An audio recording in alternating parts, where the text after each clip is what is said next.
Hey, what's up YouTube? Thanks for checking out the video.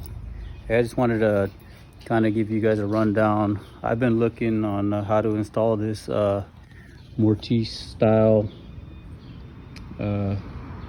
locking mechanism on a rolling gate, and I've been looking on YouTube and I can't quite find anything on this, so I'm gonna make a video, show you guys what I did. This is the narrow style mortise lock. And what I did, I got the opening cut out here. This whole mechanism is 7 inches and a 1/16, and it fits right in that gap perfect. This is a 2x2 post, 2x2 post,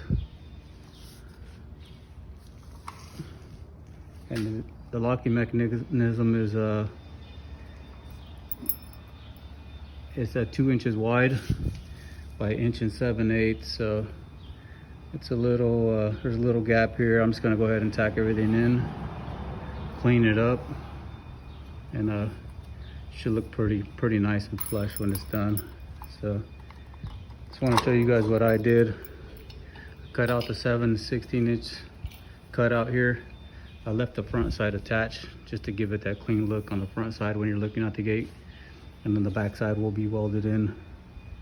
So what I use for the hole here is just this bit, 1¼ inch, and then I stepped it out with 1 3/8 inches to kind of make that lock fit in there. So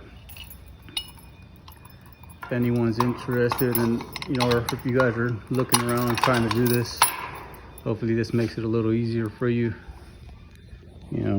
This is my first one. It came out pretty good.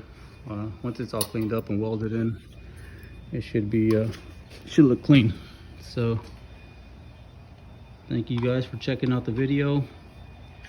It's a gate project that I'm working on at the moment. Almost done, everything's welded up. Got to do some prep stuff and get some paint on it, get it installed. So if you guys want to see some more projects that I got working on, stay with my channel, and we'll see you guys soon. Thanks for checking out the video.